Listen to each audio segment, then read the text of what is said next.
Right చిన్నప్పటి గారు. సైద్ రఫీ గారు, తలలు నరికేస్తాం గొంతులు కోస్తాం అంటే చూస్తూ ఊరుకోం, అధికార యంత్రాంగాన్ని క్వశ్చన్ చేస్తే మాత్రం సివియర్ యాక్షన్స్ ఉంటాయంటూ మాట్లాడారు. మెత్తగా ఉన్నామని చూడొద్దు. సో అదేవిధంగా అధికారం కోల్పోయినా కూడా వైసీపీ తీరు మారదా అనేటువంటి ప్రశ్నకి మీ కామెంట్ ఏంటి? అంటే వైసీపీ స్టాండ్ ఏ విధంగా చూడాలి?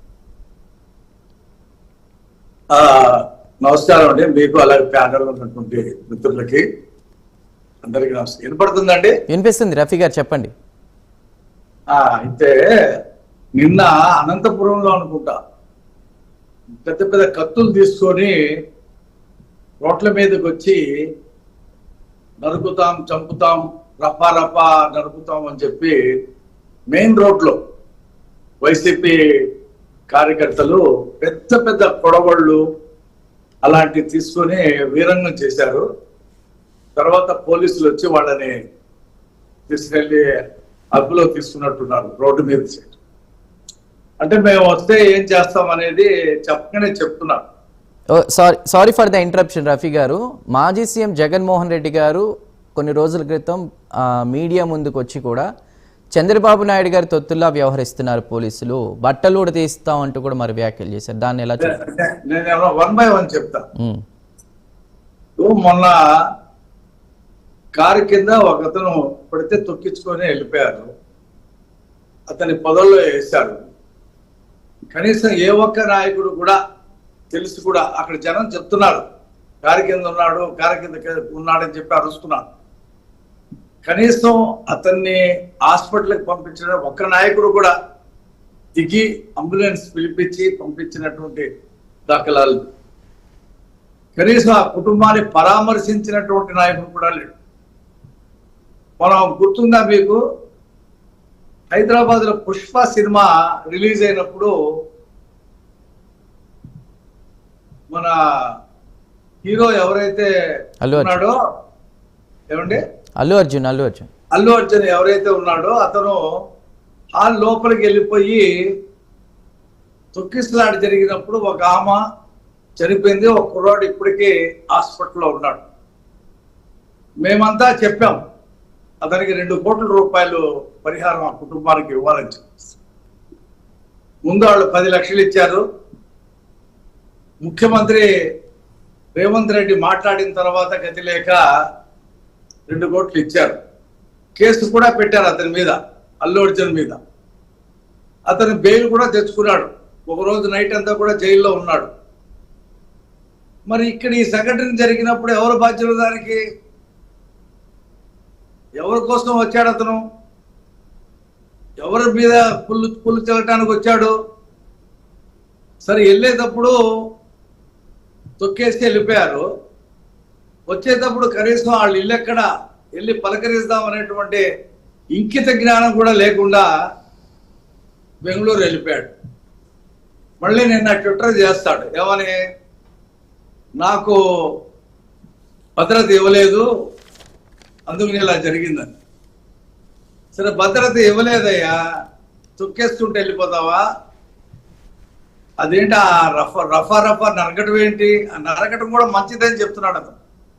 తప్పే ఉంది నరకటం అని చెప్పి అంటున్నాడు. ఇలాంటి వ్యక్తిని ఇంకొకసారి కాదు కదా, జనంలో కూడా ఈ ఆంధ్రప్రదేశ్ ప్రజలు దగ్గర తీరు. దానికి వాళ్ళ కామెంట్ ఏంటో తెలుసా రఫీ గారు? ఆ రప్ప అనేటువంటి ప్లకార్డ్ ప్రదర్శించింది కూడా ఒక టీడీపీ కార్యకర్తే గతంలో.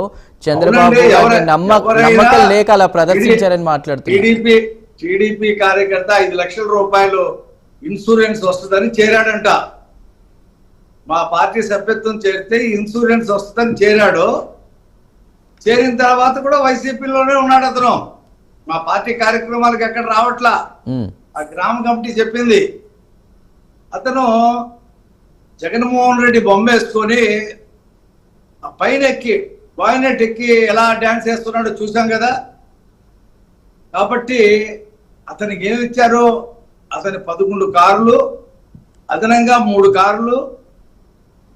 మీరు వెళ్ళి అక్కడ విగ్రహం ఓపెన్ చేసుకోండి అని చెప్తే డబ్బులు ఇచ్చి 2 జిల్లాల నుంచి కార్లు బస్సులు పెట్టి ఆ జనాలందరినీ తోడి ఏదో నేను 11 సీట్లకే పరిమితం కాలేదు, నాకు ఇంకా ప్రజల్లో బలం ఉంది, అనేటువంటి చూపించుకోవాలనే తాపత్రయం తప్పితే ఇప్పుడు పొగాకు రైతుల దగ్గరికి వెళ్ళాడు, అక్కడ ఏం మాట్లాడాడో అతనికే తెలియదు. 1 కేజీ 36,000 అన్నాడు. పక్కన సుబ్బారెడ్డి చెప్తున్నాడు 30 కేజీ కాదా కింటా 36 అని చెప్తుంటే అది వినిపించుకునే పరిస్థితి కూడా లేదు. కేజీ 36,000 రూపాయలు కొన్న మా ప్రభుత్వం అంటాడు. 3-4 సార్లు చెప్పారు. కనీసం రైతులతో మాట్లాడే సమస్య ఏంటి అదేం లేదు. అక్కడ కూడా వీరంగమే.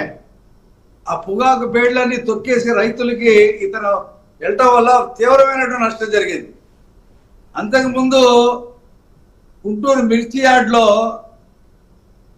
యార్డ్లో అక్కడ మిర్చి అసలు ఏంటి, విదేశాల్లో ఎంత డిమాండ్ ఉంది, భారతదేశంలో ఎంత డిమాండ్ ఉంది, ఎంత డిమాండ్కి తగ్గ పంట పండించారు, గత సంవత్సరం ఎంత వెళ్ళిందా, ఏం లేకుండా ఊరికనే చంద్రబాబు నాయుడు మీద ఇష్టం వచ్చినట్టు మాట్లాడటం అనేది చేశాడు.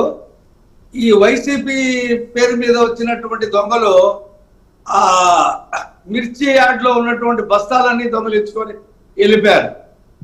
ఇతని వల్ల జరిగినటువంటి నష్టం ఎక్కడికి వెళ్ళినా ఈవీఎంలు పగలగొడితే తప్పేంటి, వంశీ అందంగా ఉన్నాడు కాబట్టి అరెస్ట్ చేశారు, మా వాళ్ళు ఏం తప్పు చేయలేదు, దొంగ పట్టాలు ఇచ్చాడు.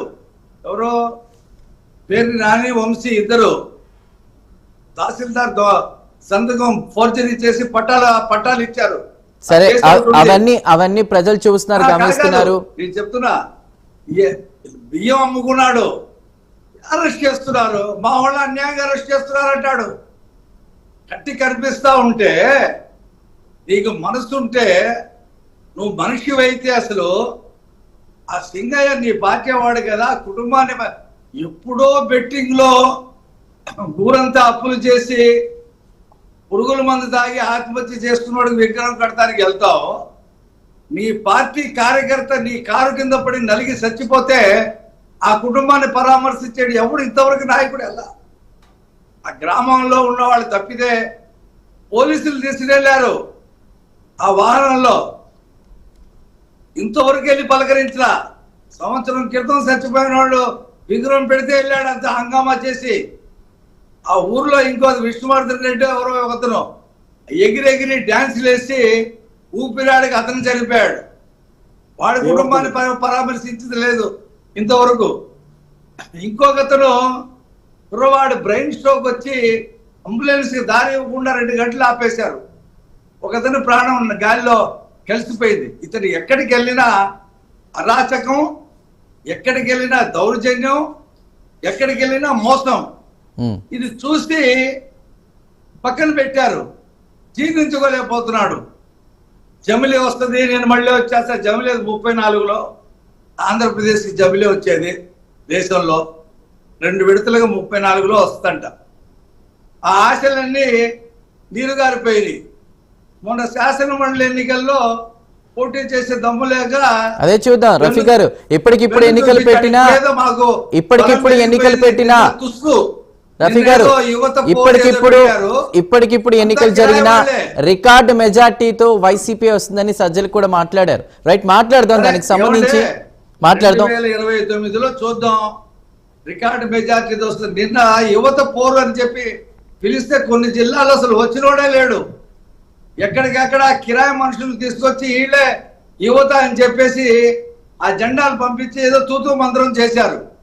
ప్రజల్లో వీళ్ళకి ఎక్కడుందండి? 4,000 పెన్షన్ ఇస్తా ఉన్నాం, 1వ తారీఖు జీతాలు ఇస్తా ఉన్నాం. ఎంతమంది పిల్లలు ఉంటే అంతమంది పిల్లలకి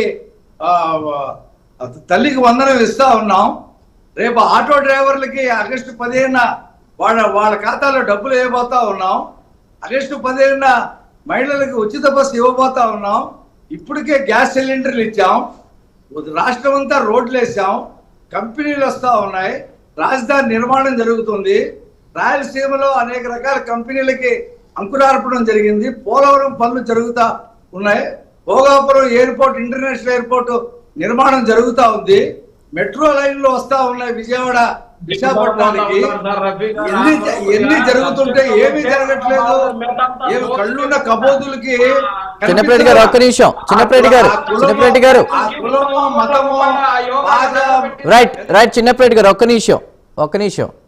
రైట్, మిగతా ప్యానెల్ సభ్యులతో మాట్లాడబోయే ముందు హాట్ టాపిక్లో ఒక